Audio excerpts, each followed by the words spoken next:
kwada August bosume de to so dunai Adekye Nsroma dwumadie na yede bremu no kwabra ntwibo asi akwa dikade kase bo no amaye wie dada nti de aka ne se de obokrata abadwa so no ye ba bebobo so na ye hia nkyeremu wo mu no yakwa akodie afe ye de agodie mu nsem ebeba na yasan ahwe yapomuden nsem ne yakansa ne asinkonwa na afe se NDC mmabiem se free SHS ebegina ho so opposition for so se wo boada nya na abeka se mmabiem no o ani omuba ene wa wani tia the things pa wodi besie me musa before kwabra mache ya de na awisi wo mpanyin sem papa trasa ku sei na mochia obi ni ma obi so ekire ntisi ahonwa na enim na hwa na ekire wada ma chekire mi twi ni kakra hono ndi hona benyama na wache otwi o si me yetwi di ja ho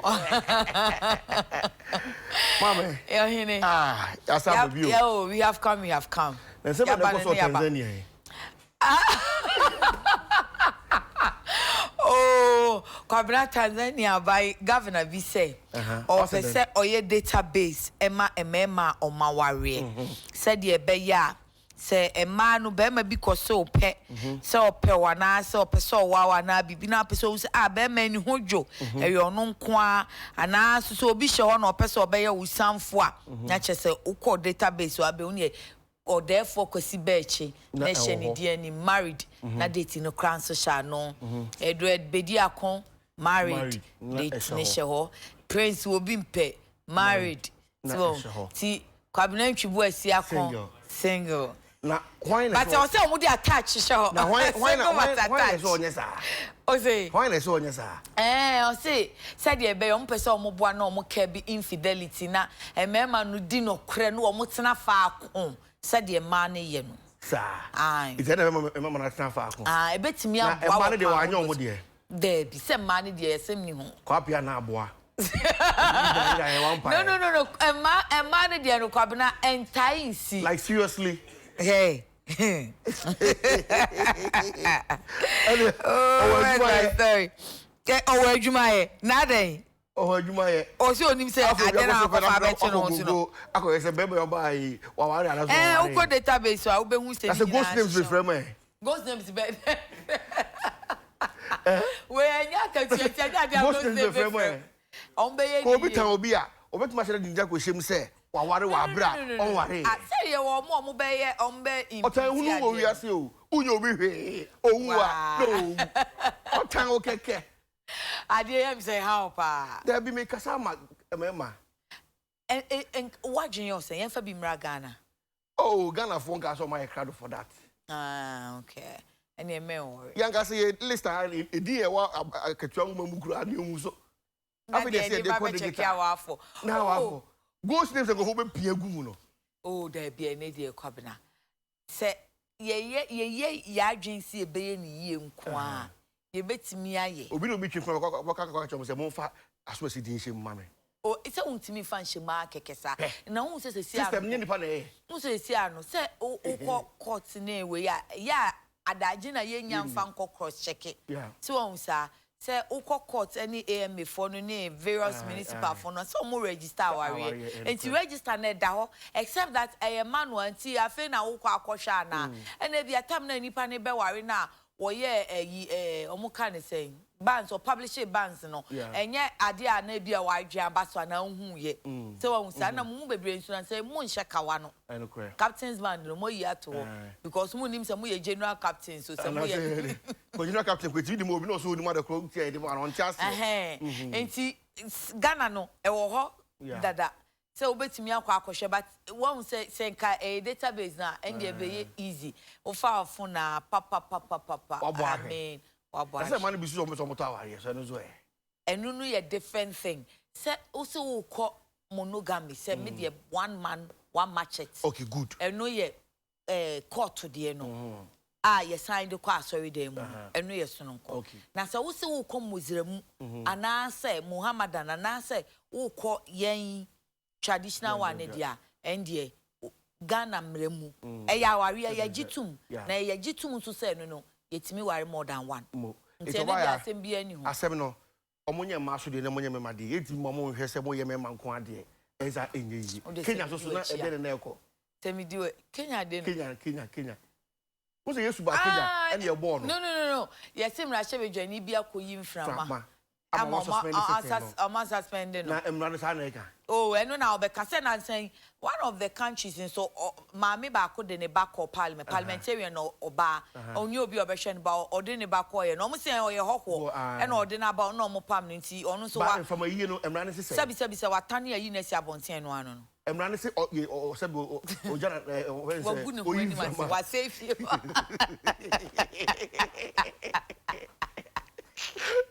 oyi from your morning go vie. Oh, I know they say ebia na o inconvenience o mo makanti. E o say o mo ma no ejina bonti na efi ne ho kakra later na wabem. O de ma yen hye na yen kan che IGP say de wa hye ase no. Ye ni di nachi. Eja opombo no. Oya de o. Ye ni di nachi. Oya de. Ya na me bu say therefore cry say it's the first time assembly ba police company phobia ko ho ana. Ana ma ko ne refi. Say IGP ankasa de. Papa ina akọ. Na ma meti wa so akọ. Okoye den. Be assembly. And can I know what no press conference? And can I know what? And I know a press conference. Me dey no makọ and e be a refi. Hefa. Nka menu so.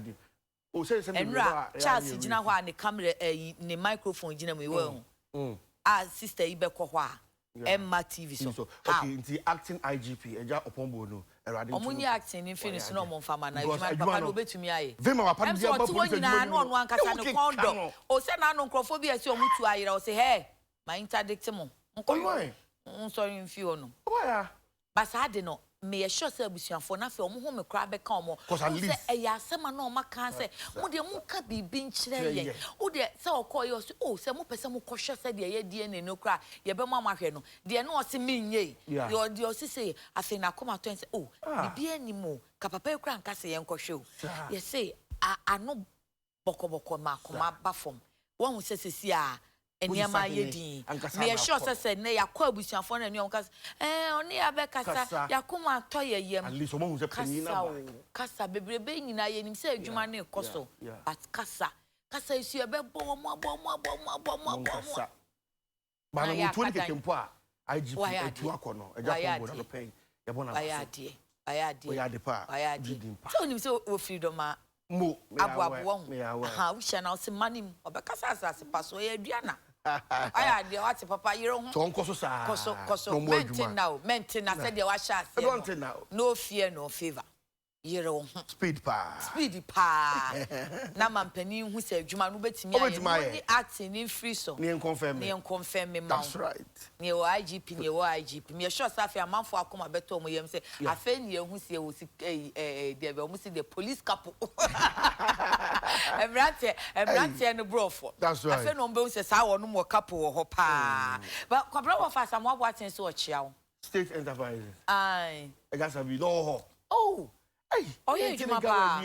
Oh yeah, adwuma pa. That's right. Onti. O se ne kwakwa ne say Ejuada wo mo da act bi edi. Sesi a no mo nye commission bi state enterprise authority. Okay. Oh, okay, so Omadi omo ho. Ti Adwada mampani beda sa act no monya act kra eba 2019 ya a ombeda na dia ye behwe se oman ni nwuma ne se oman ni nwuma no aye sapeten ye hu etu agumsa nwuma ye oman ne dia ti wo hu sa ye hu akira kwan nti ajapade no obi fa se wafa ne se wafa obi a na oye aban adwuma bi oti aban fie no wakam se aban ni nua ba no akwa akopere se mebre ajapade ni fama no adwuma ba ko bi venture capital why do say aban dia you see now venture capital ya aban dia so oti abeka say bi ya nkwankre aban adwuma any venture capital but obi am pa akira se mu ni nti se si ano ba ni ba ko no wow nti se si state enterprise authority for no yesi omo ba behwe na oma keka banwuma ni nyina bom di ombetimi atenetene animu no oma tenetene hu na animu ada ho na wo mabu nkonta because omo nyina se so omo di sika ba fie because mo ye adwuma di sika ba enso ye hu omo mfa so yesi ebi mu kra de be mfie du no omo declare wo omo mfa so da so declare no what bia ma aban hey akuya Ghana enya politicians no nko an omo ho wa asem o asomfo no civil servant na nkasa so kokotako Charles Aji wa homane so me nkwa toye mantamu ni ene nkodi nkomomra na yemusa se enra update ti sen Charles Machen Oh, Major Do, Munesia. Na apomwe. Yamia Dumo, I say. Oh, Maran so adumiara apomwe. Ne da ze busianfo sisi az won ho akon papa. Akoma ton yem. Yeah, somehow, Yankade says already. Yabakade, worry in your trust to be L policeman. Oh, good to hear. My an update. Yo, says already. Yabakade, oh yeah, another anapa. Around this time, Yara, na Minyan and say there, oh yeah, IGP, ma ore atano. While they would do, oh yeah, secondary Takrade and our Western region, ha. While Babeson, I call a bush for one channel. When said that one country and some truffle, no pedal, Narantasa, or you won't share one on one. See, Babeson, a quack or share. Oh, yeah, you know, a bafano, 1 hour for me, Nara. Now, okay, no, the 2 and any day. Upon one more Madinara, now 1 more police for. Now, she should ma, while I do weather or pedaway and 1 2 more than 1 year. Until you're okay on your one can say. 6 years a day, yeah, my any woman's in there. A bit of an idea to me when you police for by it and back album, and now she shouldn't be out that way, you know, with 2 wire. Number since na nyama ya kwanja there. What's it? Assembly ni nara. Na oye IGP inshada mba wanchan. Na wanshada so wani honi ndi nkomo bibia o shada ka wana akoma to weyem. Na eyi na IGP rebebe obisa wan there. Okay. Sadam no cheda o ma wo hu wana yom de pa wo ho. Mo so oh. One why yom de pa wo ho there. Cheda me yi na yenyem no oye CID boss. And Chelbian or Baba Catcher one a day. Oh, well, whom of from an baby our war into one yam of from an Baba can our for 1 cent. One sub. Now say, CID boss and Arankasaba Kadamasi Yachawana or Hana police for by catch on the will whom. Oh, yeah, and be a wubia was suspected that oil one by batting and 1 year fishuma. No, I had a word that one. From there, no so no. What's for Shadan when dig it up Papa Biara? Into the mad noise one yo. Now, be also. What time was charged with Takrady circuit, police station, Abra 70, what's a Punkita Hudia, police from Binum, or when you want to do, one you want to do ye. Be cry one watch other would demand this cabin if you want chan. Me nature would delay one be the proper be a lame remember. Now, GP so okay. The master beyond say, General Tunen and Lacy obey and na mo se effort biara oda waye na se obi no ho to chima on obeden wo batwena asua according to the police law no wo batwena asua to them was into one nti yi na all ba so yen na nko na obey onye oye kofi bu ache bay nti oye commander 1 onye na bay no commander 1 so ona ranka sa kofi de ye na ye nyim no suban obomo madna ro no de nyim na waye dem forensic test no nti obedi enyim ara na wa hwede obiara ni interest biara lembem na mo wo be no kwaje tedama mbra ne sai nti ofi wan na ja ye yinara ye wo kai na fi no wo fe friends am chofu do ye nchi IGP ewo police headquarters nti ye kweko tena ho ye tena ho na ye fi IGP enim ti o ha na oye ni spokesperson oye David Oklu obey no him baby share nti obi share ne so okay in that day say kwana abemi da no nsem biara o biara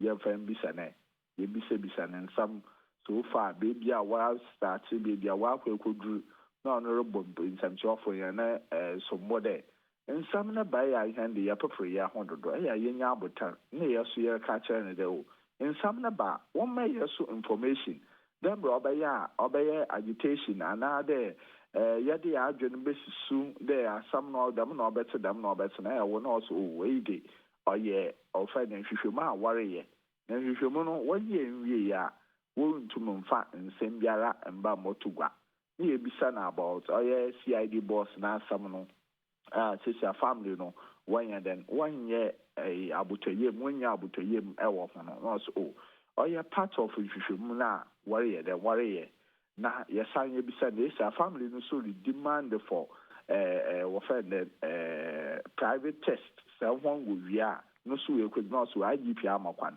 because oye mbrano makwan there ubiara ope private test be after government and institution I need the area no ekwane dem into one day obey libya hwehwem na mbom war bo modern there Oye 14 inde na dam test no wo be start wo pede wo be delay wo ho kra nti wo wie na hwehwem no baba kire de oh oye hwan ana onye hwan na wo mfensie kra wo baba abotu ye na aye enim na hwehwem no egudo aye nti ya asama opei e wo sekendi takra de na ebi na me da abrewe ono nyi wona akasa oh menye ebusuafo no akasa ma wa kire de oh one day sesiara besima IGP nara etu anamana aban ho na abakasa we nya ahwem ti wo bokọ akoye test na mbom nwan wo kire de wo kwaye de na mbom still wo jede nkyira ho na de oye one edition na wo akoye ho test no nti ebusuafo no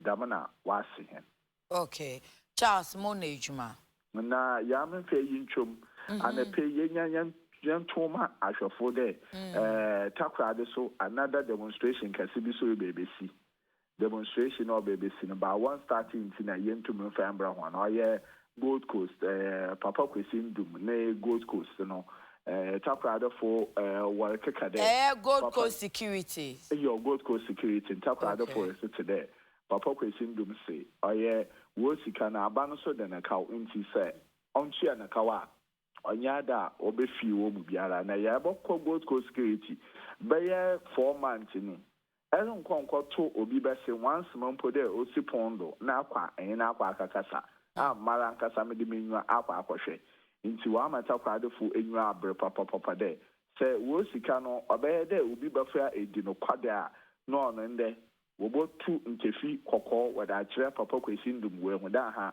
wo sika no sabi odia orinjeje no oda ofse wana de edema wan nti takwa adefo se so obesisi hwan da no obey demonstration ka sa papa with the TN nti nde ana pay na oti biara on time de rumber so de na yetum ye de mfonyi a ofa ho biara ye da abre oye ahwefo Charles di echi na ya ben ho amanebo mate ya onya mo Charles eji amanebo eni etifi atoye mantemwi kwabena saade say last week he say nkrata ni bi de bayo GN Bank na Gold Coast security Emma, you say customers bear 50 koye naked demonstration ewo ho no. Wo 50,000 Ghana cedi da okra. Omuti ma 100 Ghana cedi say e twan kaka. E twan kaka na 50,000 na 5,000 na ma me 100 dey. Sani opesa o shimi sika no. Okomo say o. Eriko ampo no. Erawa ko bia ni di ko che say ba ko gina be 5 hours. Ni ntimi nyima. Wi ya o sika bia da obi no ma yiketo no mo dia ma. Sir, abiding the can. Is it that or the Sikano, sir, bank is na ho, almost the Koya investment. Into the Koya investment and are buying into ya na saying. Now buying into so racking for yata. On the hay sikaso. Only bit much him say and no correct. Now customers in the big can say. Omudo munim are buying Shaya that on a rapper goes in doing them. A hono dear, young choke kakra. If he sentina ye bisa say. Yeah. Okoye investment ebia okoje contract sikana bi no de koye contract no ehọ de kosan wo ho ananso say aban bebo obosia say aban timi ko domestic market mange wo Ghana ya ekoje bosia aban age ne bosia e na aban entua ye ana fisesa wo kasa aban de meka ebia na wo ni aban wo different contract arrangement enu no etima meka we sade na kwa ye enum na that's it adani CBG wo say anu say yes ebi mo mo koyi sika na mo de akoye ade foforo enti enu na be different enti aban de ne ka wo kwan ben so wa bosika ne bosia why so be kai a time bank assemblity say eba no na mo for kasa ade nti na say the aban eye other banks no oje ya ohwe ye no ka onye doctor de ne sa doctor so bank GN is a bank. GN Bank. A full bank. Oh yes. Okay, and savings and loans and microfinance. And I go Coast Security so. Okay. So what I say? Okay. Okay. First National and savings and loans. That's right. And they say our GN Bank. That's right. It's not go for test. I didn't know. On the access bank in the sofa. Na as you so on asne. Ya what I say. Oh, na other banks ne there. Na omo there ya yo omo sa. Meanwhile, and go for we said the mono. After we take for so Ashanti region here. Other regions will be there. And so be and fee or more. It's someone telling the say Dr. Asem no or more anchor. And at least we give this a dog with him pass ebia say ebia na customers na because okwa no keke say buy ye de meka obviously na me do my me sika ebro na me do so okoye investment o ba bia me do say me beto no bia ba jima de e wo said that chimbia e kokope ho komodi se Bank of Ghana ye beko ma me fa hwefo fan krata ni quickly na fe yentinsim Daily Graphic criticism of free SHS initiative results will prove policy right. President expresses confidence. DVLA backs 226,000 Ghana cedis from fake DVA plate fines. And then missing girls' families can't witness DNA test. IGP or acting IGP says so. The back page of Daily Graphic, government secures funding for Bolga Boko Pumakum Road.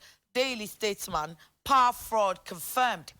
PDS threatens lawsuit against Danwell, Joe Australia, and Al-Quds in insurance fiasco. Napo, it's right to spend oil money on education. The FSHS is here to stay. Akufo-Addo calls NDC's bluff.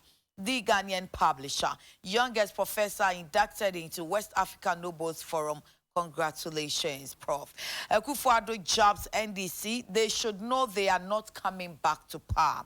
Government creates 4,750 jobs under capacity building for young entrepreneurs. And then spending oil revenues on free SHS, a better investment, education minister says so. The publisher, Tardy kidnappers aim to human blood rituals. Akpalu campaigns for Napo. And then NPP boys sharing auction cars like granates, NDC will stop free SHS, Nanado ones.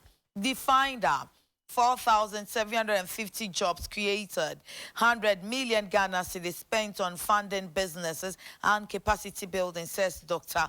Awal. And then the NDC comeback dream will be rejected by Ghanaians. It's also here. The Ghanaian Times, big boost for cocoa sector as World Bank invests $300 million in industry. IGP visits families of kidnapped girls in Tardy. It's also here. And then the Herald. Prof. Kakari unhappy with press freedom under Akufo-Addo. Energy Minister and Deputy caged over PDS scandal. GRA boss to drag auctioneers before Parliament. Angry Pokuasi residents demand better roads from government. The Chronicle. Ebola is now curable. Finally, they found, is it a drug or medicine or what for it? And then Gempa puts law degree on hold and pockets application fees. Hey, Mubeza, don't vote for NDC. They will cancel free SHS, according to President. GRA records 21% growth in revenue.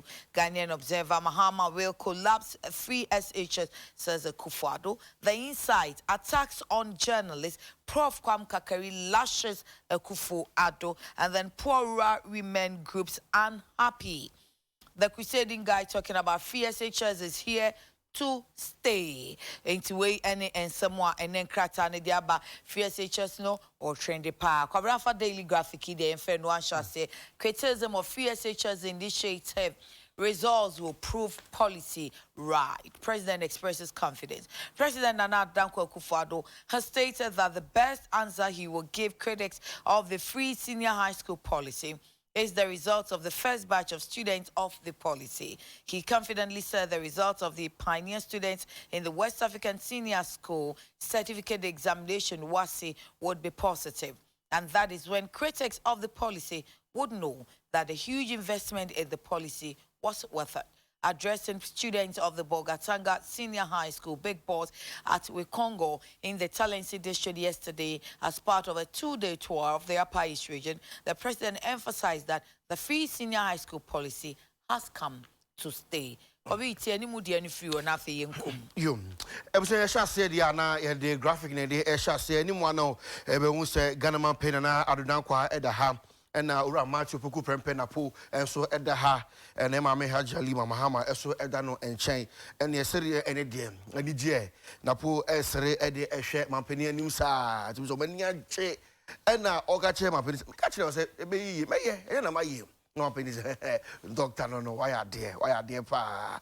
Now, assembly and the same. Omapeni Ekufuado Edia Tuja our chair say one more soria and a Bibia free senior high school Bibia free senior high school just say asemi abeka bia say amani ko yom say free senior high school bibia mo free senior high school no also won kasa na first batch e de ema additional for no wo mo epie ba abonten na ohun resource pa ekura wo mo a na mbehu say yes say the free senior high school no wo ye no na o che say emfa so e wo som na woni additional for omo Elbogatanga senior high school na ekodi enkomo e wo talent simensi ni mo enoda wa abra omapani e de enamenu esi wo no mam wode ekọ ensahwe ewo upper east enu mu no na wode atudwa na wochie mu esem oil sika no wode ebeye adwuma pa won tira ho ema obia emfa eye oil sika no emfa ma wasa ne sirim se dipa be di sika ne keke de there be and what the bay juma, what the bay wura and Mumu, ama and Mumu me a general so a woman get him son say Mumu a general so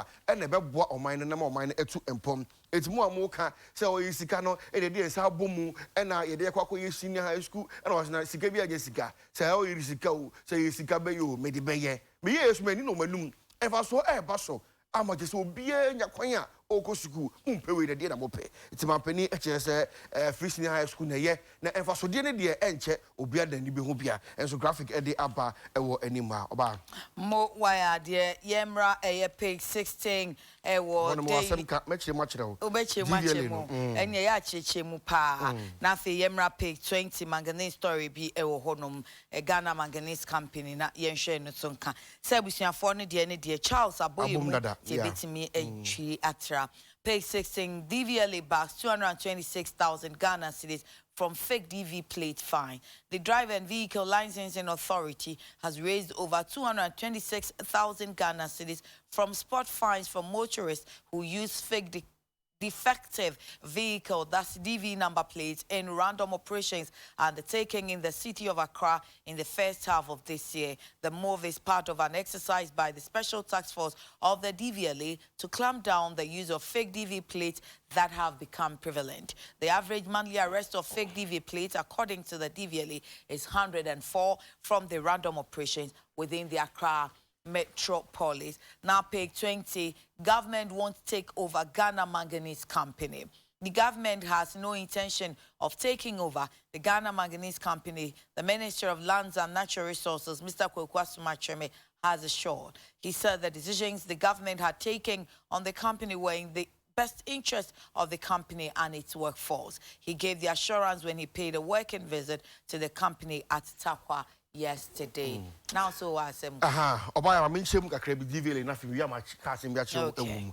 Ebuso to aso kata fa to so edu ensia e wo graphic no Obama ne se DVL mpanifo omo eche se ewura afi mu no ye pem pepepe ne sika amunya ye e free e DVL plate enye papa mu e wo Ghana hanom no e 226,000 Ghana cedis. Na se we no e sports fines once and omo ek na o che so one tax force no eto ho edigu e emoten so omo hia omo hwe so plate papa na say enye papa mo hwemu ana say ne yechewa na omotumi aju bibi sika no mo ka bo mu a omo enya 226,000 so edi free say enkra ha so de so eno no oba na make nyina ene say ya so akoto ka foforo o to ka na so akoto DV plate okay e da bo ho okay na akoto plate na wo oba ya akrama na mebu akoto ka no na say o ye inspection wo say ta plate na akoto na papa na say papa dey wajuma so dey da so I was so sure say ade a mete papa say special menu say DL plate menu e da ho a dey na be hu say ba ku ye fake na ba ku nye fake na no why na be checking mo it is okay say obi twi ni car na ugina na say wa e fe ne say wa che ne say o place nye papa efi what me na o ka say that's it. Okay. Because mama must have let contract na man go for omo to be ton bi. Okay. Na no mo na me ko ba bi na post ni bi jan to no jan ka ade bi where you know book no enye papa be to no popular joint bi on kra ha me be se me budi DVL na ama no kwan so to ono ma ton yeah to atese ya it's all because obi ko ya ye gina ko ba ka say tebi de makoto me be papa man ko to wo say e bia black market what and cardless be tonton bi okay it's a much chichi there any baby free ba no mon ko source ho no that's it se mon hwe omo amasableti omo no mo It won't mean called choose or be a cotton a year, or an insurance, a char, the roadway, a womb come. Now, Jana, or say, was fine. Why not be a traffic in the boom? And when I said this, I saw it. Oh, I'm about to want to make the point. It's because you know. I was thinking, so what I will try the end, so I studio also so I did meet to a original one on a metono. But baby, I would depend many as I did no essay. Also, only technical eye. That's right. No one who said, that's right. I was said on one cassette to me who said, fake news because it's one I said, they say, we stop it.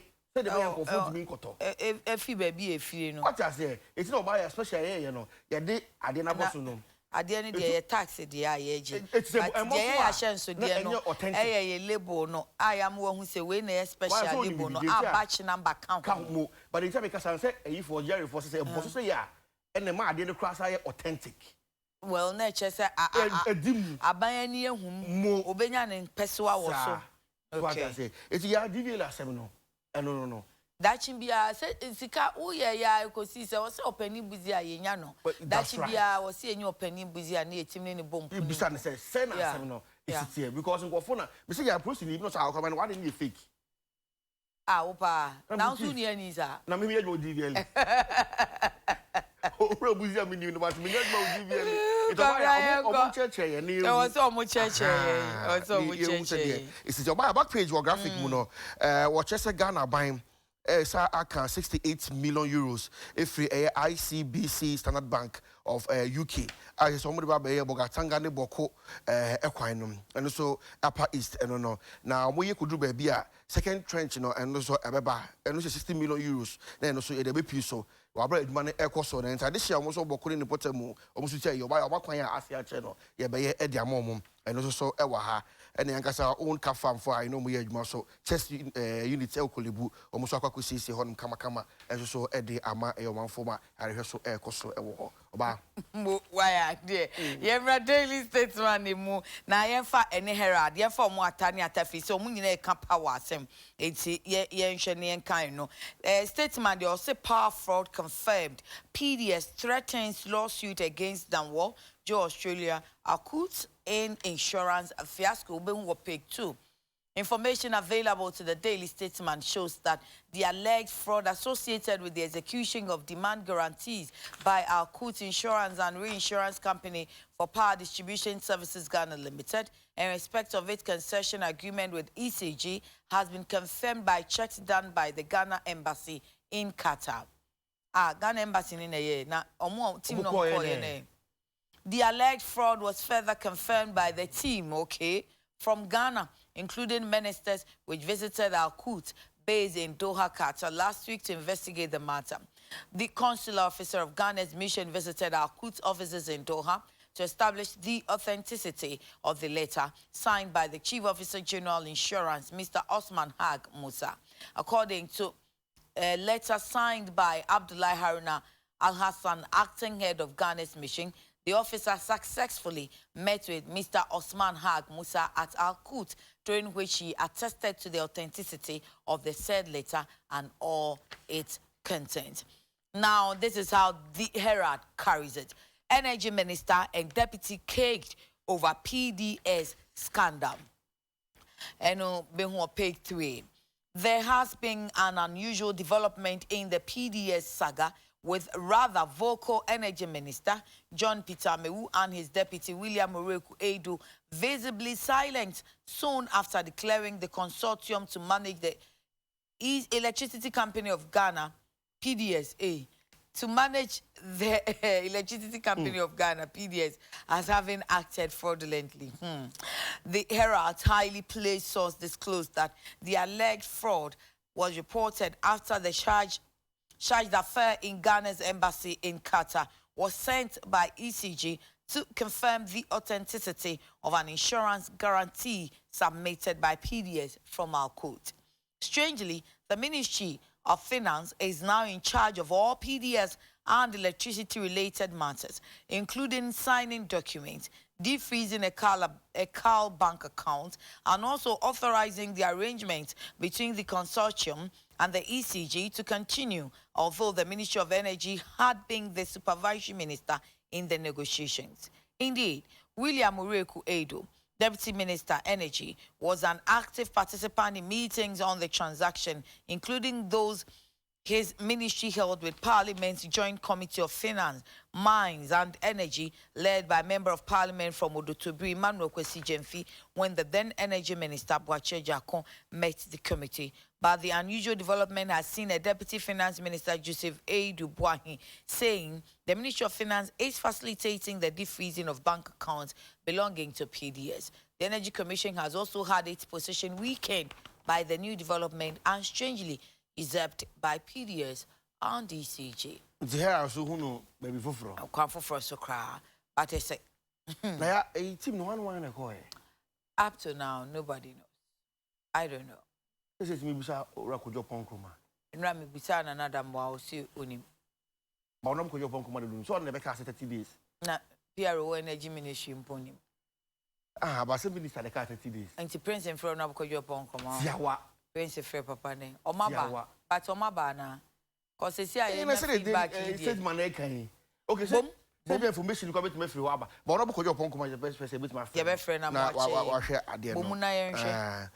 Right, it's also our daily statement. Emukatafa, it's also me na watch so we the news desk reports and no and some of PDS home fraud do and your fraud no na and omuchim say one more source back up information back on Musa account we the authentic pa and it's alleged fraud between Akut Insurance for any reinsurance company for PDS no they and our more HM to say the Osha a checks a hodo bia Ghana embassy or Qatar and so ma confirm it said the na and 7 aircraft paper no and what is alleged fraud dia walk on answer no what is this year and I said tima or more free or my Ghana mo including ministers or more Doha no Qatar once and make last week and on which so we investigation you will buy no we say bibika kra e uma say atochima e wo honom and so why you more a day aba na consular officer e Ghana's mission and now say omo every stay Akut office e wo Doha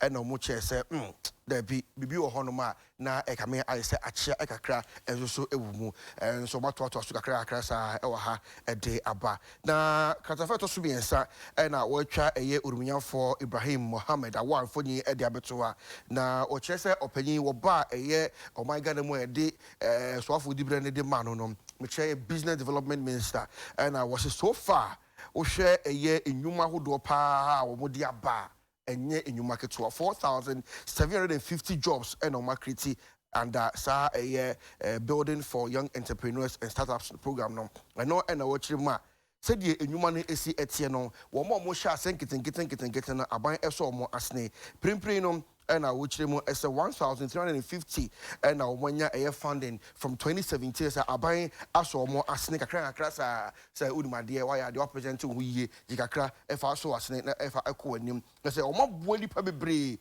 80 training hold or more emma and they said we see I saw a young entrepreneurs in Aseno and yet Adekuma a dozen year pa it's in Naka who be and I which him as I said dear one more actually says baby be a demand as so you know or one media grow say in 4,750 na motima create dia na eso ani oni central for edimpunimpunom na what is that in same way and the etu igwa so ho no na wo chim so for a ohwe enwumesu ahosem so onunya for Matthew opoku prempe so hse say amanfo ekankan na Ghana oil money no and the adwuma na ye fanya de papa no say de mu kan na munim de mu kan ye de be free senior school in there e da no wo china esanse munnim faso e woso na mohu kura ma hyira kata mani seka mu bie mani e na mohu faso na aka mo nkasa ade say dey sakobọ esa oil money ni mu na boa e boa school sem e wo Ghana ha no enya Adekuma it's award winning minister orumyan for match opoku prempena sema ono so e dey atu edwa so eni oba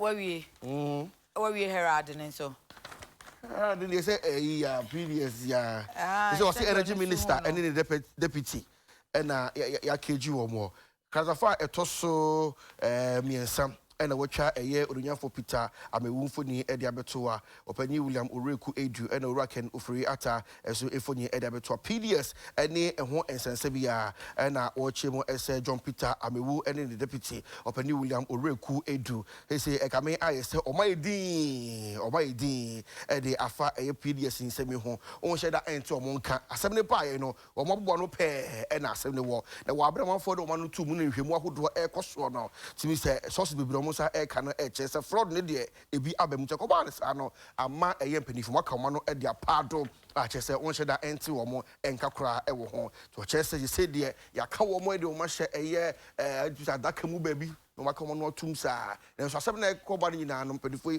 omobo no e na abobo e da begu oba for the Ghanaian publisher, youngest professor inducted into West African Nobles Forum, amongst many others. But to Ghana card is for development, not voting. Esiedun Ketia, General Secretary of the National Democratic Congress, Mr. Johnson Esiedun Ketia, said the Ghana card is for development and not voting.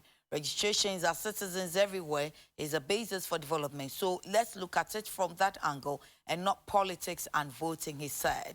Mr. Esiedun Ketia said this when he joined Muslims in Ho to celebrate Eid al-Adha. He said the country's constitution was clear in mandating the EC as the only institution to determine what should be used for voting, and that the Ghana card by the National Identification Authority could not replace voters' card. Let's go and see the professor. The youngest professor, Prof. Dr. Raphael Nyakote Ubu, who was recently conferred with the honorary professorship in naturopathic urology by the Venetian State Pedagogical University, has been inducted into the prestigious West African Nobles Forum Hall of Fame and conferred with the title Noble. Prof. Nyakote Ubu became one of the youngest professors in recent times in Ghana for his extensive research into prostate cancer in the Black community and the promotion of evidence-based integrative medicine. Okay, so congratulations to him. It's a good one. Let's celebrate achievers. Right, yes, also a Ghanaian publisher and so emo na Katafa Tosu Mino and I watch Openi Johnson and Sidun Katanfuni about to watch for Penny at the Emma Americo NDC, the General Eka in name. And I watch him with a Ghana card no was na ye cano, a year at the upper yim putu, yes, about 20 and a Ghana card no. Esan say one more and I say you may co and Bramo more console multimedia about almost some sort of pay easy. You free word ma asa.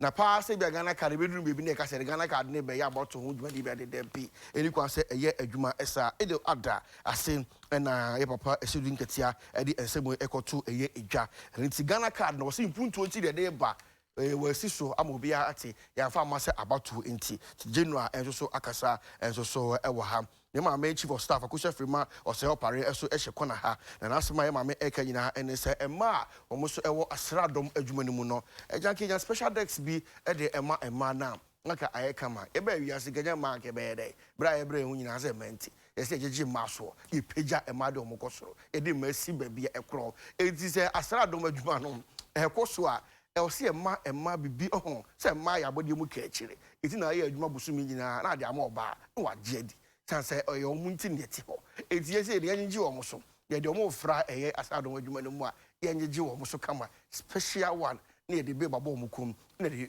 feeding bottle e de ati omo na ye ji wo so sa na aye kama nya de efe nie eti no anno asrafo im e ma me akosu free mo se pari asem nie eti me mama munso me amonje ma no so na ye wa wa bi na enye kama oba ya oni ma anya adwene no comment oni ma anya adwene Obi akate obi mo obi pampers. Obi akate obi obi mo obi. Dey feed bottle atuama no. Eju beba no so ya ni ba. Na jeje no so ya man kama. Enye sa na opa. Na ye fe. Nye na bibi e koso kama. Professor Dr. Raphael Nyakote Ubu openi say dey ye abosobo Prof Jai West African Nobles Forum. Omasa e dey abosobo ke se dey ma no Nobles International Award se ba pay se dey usi bo adwuma e wo memu no kama pa. Oba ya itimi come with entertainment news. Ya me so for beduko bi na da he. Ene wo che say maybe atwa mu no onyutuni sa akode e bo anwum bi e wo eye oman Ghana mum na che say enye adekuma obaya na say eden pa enti asɛm prof fatowa ne enkoye ye behwe eche the people so any bukum banku so ewa ha ye say de enya ho bra nsɛm ha ye me enko nsɛm ha ye unya baku polo enya ho sa page 6 daily guide for daily guide ne enko ka wa betu wa Ulaki Kabeti Pau 1.5 million Ghana cedis for 4 victims. The families of 4 people shot dead and 29 others injured during a bloody demonstration at Fosse in the Ashanti region have been awarded a combined 1.491 million Ghana cedis compensation by government. Each of the 4 families of the deceased persons, namely Prince Boateng, Kwaku Seth, Kojo Fori, and Douglas Ade, received 250,000 Ghana cedis as an appeasement as the nation accepted responsibility for the tragic incident which occurred in February last year. Deputy Minister of Local Government and Rural Development, Kwesi Boateng, who made the presentation on behalf of government, said people who were injured in the fatal shooting incident had been awarded compensation ranging between 4,000 Ghana cedis and 10,000 Ghana cedis, depending on the degree of injury. Okay. Yet also a daily guide and so emuna obo amane say adihye enan bi a omo so etu ekasa wo mo na emu edu no enkunu so epraye na emu odene mekire demonstration bi atwa mu UTV kra edebra mo ewo ofon asante mantem mu no cc de o chese wonti ayesika 1.5 million Ghana cedis na wo mo ka adwa mu na edi bi akobo mo ne wo mo mpo a wo mo adihye ne efri mu no omo so eja ede kakra ede bo aye abusua na abusua enan no na o chese Prince Boateng, Kwaku Seth, Kojo Fori, and after Douglas Ade, almost enya 250,000 Ghana cedi, and after one Kano Sokakra, a so Ede Emma Ubia, Deputy Local Government Minister, Kwesi Boateng Eje, and Ujinemo, Edi Sesikari, and so Ede Ekoye. Obakatafa also and some I Joe Ewa Junior, now the story in Ede Bocha, Penny France Adumako, Efoni Ede Abetua, Openina Ko Santimantemwa, Amayuko NPP Muno Oya organizer Ewoho. No, and I watch say AB will be attacking NDC for granted that or so catching me before say for NDC for Niagro and NDC to me my NDC to me Mamonia Samu ye Jumana Munkum who enya Juma Denipa Sansa enya dia a da form and not from Bakubakra and it's no Samu ye Juma at the Abom and Penny Ekuford the party na Monina Moho Mamutim the da one here na Monia Moni Anya de Musi Epen Sansa NDC enya Baira Abewa Edrum the Francois organizer where Santimante Masema on also Eddie Aka any why okay Masaudu Mubarak okay no Oko Swanse on open Mutaka Mubarak airplane I create the nomination the posters are popping up who were you also Odina independent and there be NDC colors now also filing nomination there be as NG you was a bibisa that's one anyway say encourage some person mo ye fair dia o betimi age one why the posters so some person mo ye fair o betimi age why the posters the person say why the posters it's been baby contest posters is NDC colors now as one say the some person mo ye fair dey enti no ma anye e bi say suspending no e bi say no say me ginam and no matter suspending no koje form no or your money can cross check so bread to ba national cra no be your adwuma e I just see suspending na no be ginam hey obaya quick one okay FDA edom ho be wo so na me make am ba ko so de a kire wo bio FDA for air they say any social media so ko for tonton no ma that's true we na ma for marketing ro ene no ma bibiri ho no ma I was say FDA for approve and sana akomatimi aton say no mo so mo de won e myself one be yes market no social media so go for afom ho di bo Instagram no da so Twitter so any Facebook no mo ton eno mo bibiri no mo de won say etia emra ma wo kwan so timi yes market no abra yan approve mo ewo Facebook no so dem a o phone ye papa ntia fa na o market o no ma one am 2 minutes market sa eno ma no oni ama bi ti say nro enuane samena anuane nsuo e wo say FDA bo for say mo certify was and say enye na ma krata it o mo won talking about FDA so mo kochi obi a waye bone a o mo bobo de wuru ya kochi asumesi okay kana for say me fancy uso okay na first FDA for say okay o mo ko mama ji ho e kochi no o be ye dede e mo obi ateye okay e go see say enye ba akuni saa so demre bi etwa mu post no 2 edro de baaye omko chi ngofo bi so ma ye fake de gum e ma to kokore sisi manfo aware mu ne e manfo mplatwe mu te enye papa eno so omko chi ngofo ne gosi sai da bia amko chi da mbeka na mu wi amonti mbeka nche Auntie Mimi dachi bia echina mebisa ma sesi ane de time mani nya manfo ne se me ba me ma anya emergency consult consultation no sesi ade time na so enti o manfo me boma no ho ba se echina ye nya Auntie Mimi ankasa Uncle James Latte wo ho Auntie Olivia Boaton FD for ne de ye nya frɛ wo mo a won be che so mo chi mama ji say ye frɛ wo mo be kire enti mekwa akobisa ma wo say akosi say prince no tutu enti o manfo mo so ma kwabena hena ye bedi hu because last be kwa akra mo gina abrante despite mo ye adwuma pa na me bɔ mo so bo okay fa de ayede o se mo fa story a mo me enko hu die kosie na me say e anya bote to da so yeso no be bi information no ye fa ma o wa miss Morris ante no want to say awo de se si a on fa me nye hwe on check me temo minka na no school feeding for yi tete mi me friend no kura bi say Auntie Cindy na o se die e be ma tu kwan na the phone on use number na and one wo use o nti bi send me text messages ni no hu ya na e bi wa change phone to bi no e free phone so e dey free as e friend no na really na me friend obe say ya na free okay, my private number or the friend. Okay, so that's all. And then said the flat about I'm go for money pressure. Obia na it is about the course who be finding na. Oh, somebody I na say I say PA bi o dan ma PA. It oba asem na akwan de pem me no. Or de pem me bo. Na me je my nyina. Okay. O say so asem no mo yimi hu de. It's not pay the hit na ko FDA so no me hu de ko see here. Don't worry.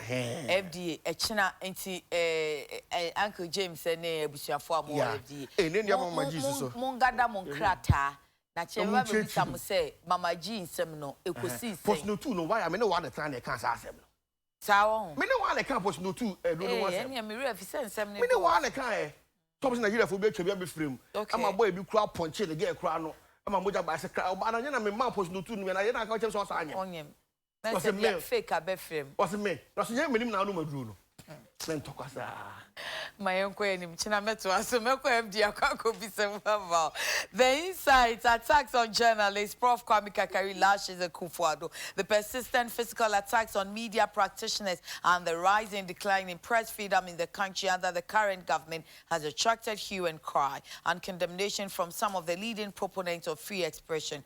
Professor Kwame Kakari, a communication specialist, has called on President Nana Dankwa Akufo-Addo to reinforce his lifelong stance as an advocate of press freedom in the country, adding his voice to the ongoing Defend Media Freedom campaign. The Dean of Communication Studies at Wisconsin University said, despite critical roles the president played to advance freedom of expression in Ghana, it is unfortunate that press freedom is currently under recession during his reign, and poor rural women groups are unhappy.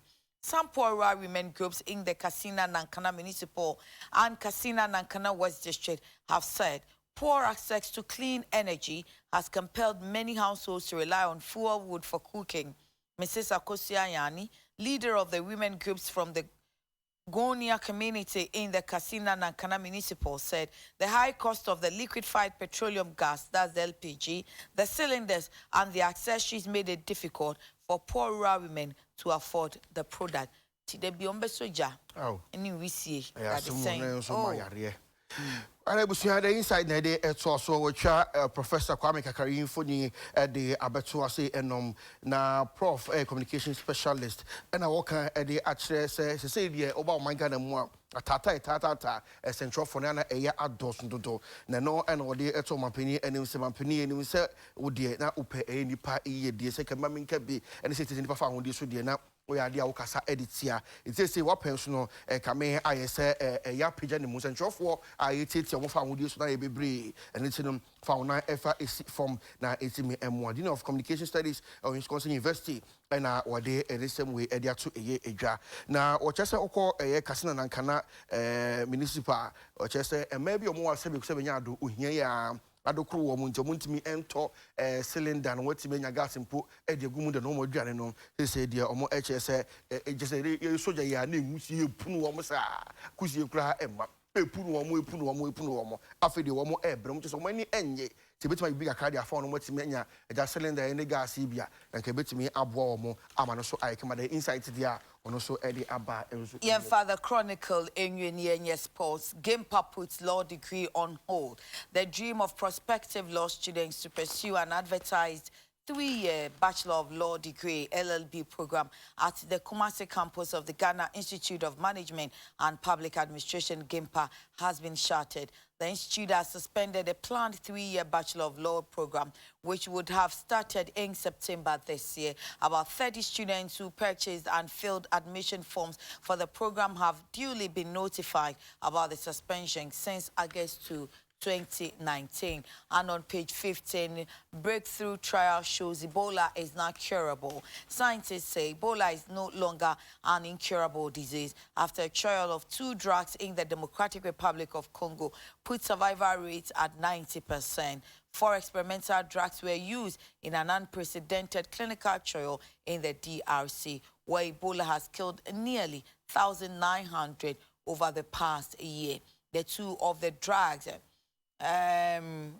Regeneron EB3 and a monoclonal antibody called MAB114 were developed using antibodies harvested from Ebola survivors. So the long the bottom line is Ebola drew. The long and short, Ebola has a cure now. Right, Gimpa law degree now what you say what your son Eddie Atoso. Now what you say 3-year bachelor law degree LLB program and as he said there what you say additional for be eduasa and one more filling forms like ja one more ebeye sa embrano na so say no what you say you suspending the kakranti August bosum in the tosumienu no and I would tell now say there you put law degree no on hold kakranti mo a na kamoko no Gimpa no sa and no so aba ehom na uko eye katafeto sumiensa ase ha na apa East Regional Minister onunya for Paulina Abayeji e de atudwa a wo chesema monto aba no emfa ma endis na moto ma wo mo a ombetwa eye free senior high school ensusu emo no so krata no e de aba Ebola ho nsam no scientists bi akohwe mo ehu se Ebola no say the nyame adaroma ano edro no aba wo de aso nipa bi ahwe e wo de ya Congo na ekowie so mo say yes Ebola no enyawa itimi tu ase and sa they say the remove from abeto dwan no tinyame adaroma yare a ehu no Ebola no say de yenya no adru ya testing kofo ahwe na mo ye mompa ye say emra na yenya ano adru no de wo na no eto entwa oba talking about Ebola no na osofo bi e ka say obetim de yare bia ba mesa na so enfa Ebola ma ha mesa urade adwuma yare bia ba bi obesa but Ebola de enfa ma ha mesa urade adwuma me kanina me kwa sorbi osofo ne kansen bi na ye me de Paul say apart from faith there is something called wisdom more so who sa gidie apart from gidie no gidie ye asabi nyansa enso wo yes kwaku machi now what to say I me adom me ho yes coach Celeste enya appointment was Sierra Leone Sierra Leone oko no I say okakoye national coach no wakoda oh sir baba no san ekobiem okay me de me hu ye na mani agama ni say okoye de nyame West Africa the coaches ni bi akokwa wo say okay Kofi no ne ade akone nam Gambia no ne Sierra Leone wakoda me kai pass Silas wakoda okay emo mpa se be ebe ya mano and I sure said the ebesi akwa na me say kotokofo say omusu ye souvenirs ana say no crowd dey ache say teams na man no ne ade nyina no kwa du go stadium a the training grounds and the shop wo ha me kai say me ko Fenerbahce stadium wo du ha mo crest kese wo we am support on yon so to be gina ho atwa picture ansa na we ra yeah juice omo news ka I said at least so the kwa omo market omo team no o be kai say me kwa ha ne see and na me share me dey news na mu e ba colors na e green ni yellow na na red no way kotoko colors ankasa ye green black and a yellow santimai colors ankasa no red in the tree ya na bem see e ka santimai colors ankasa pa e sha say dia yellow black green and a green and kotoko colors ankasa and your Ghana dey na you red in a film So yellow, green, black. And you kind of sound so watch because but I just don't say it's a Ghana flag, then just take the red out. Ah, okay. So the way the panels will be designed, just you know. So black stars here, dear by so way. Yeah. And now she should be no. Yes, she should be. Okay. So we are in the design. I say, I know not Ghana flag, you know. Now say SMP. Oh, God, Viva. When so I know so controversy on one. Hey, Mexican on Sisane. Sisana. I don't see how will be all. Hey, mate. That's now okay. Mate in the car. Mate in the car, one to. Me, Ghana, need be a man. Yeah, found this umbrella. Yeah. Yes. Mate in the car, one to. Eh. Sister Black Stars, a shower, Mummy Sansa. Ah, so much shanty besides some panic sense saka. As this would be blast and some for Carcomis. And Mamusa, a question quick one. Yes, sir, dear. You see, Obi the Ghana cat is a coach and says, Canana, who will be a go. There be no me person who say Abba.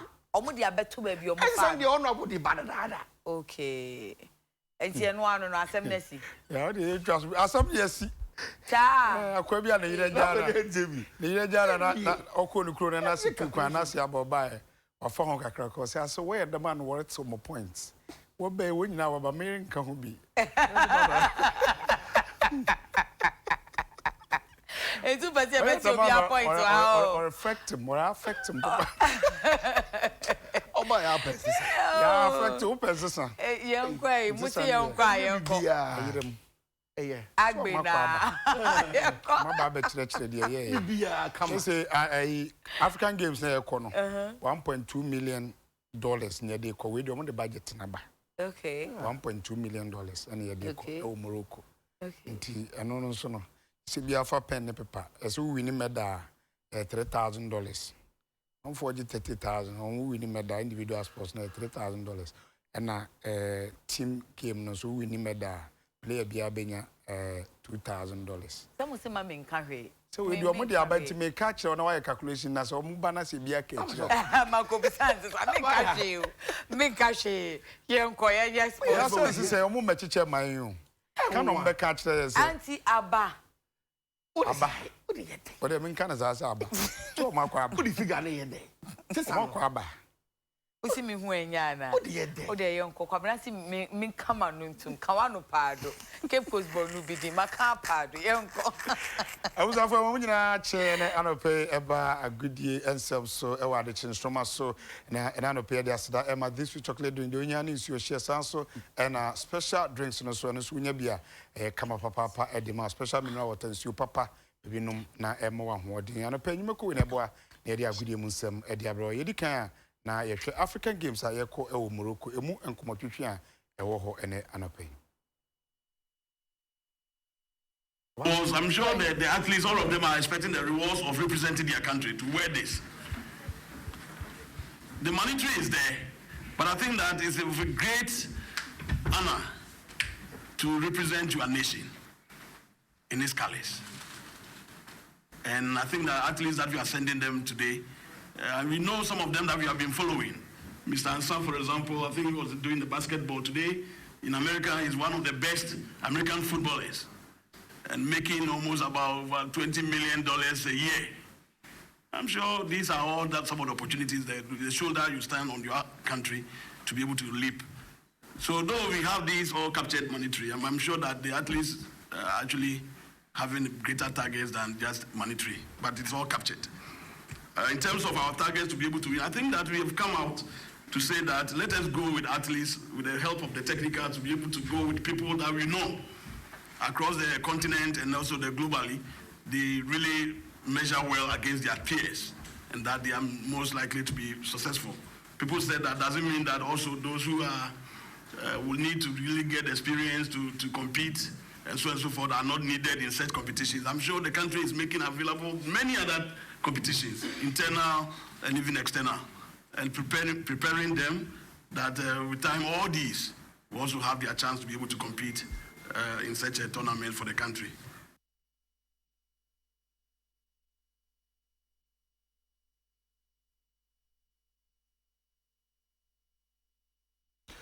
to aso ane dan ni e dia che Super Cup akensi anyame ya adoma ne ebeba so Liverpool ani Chelsea ne bɔ na say Chelsea ene bi fa ase ankoyi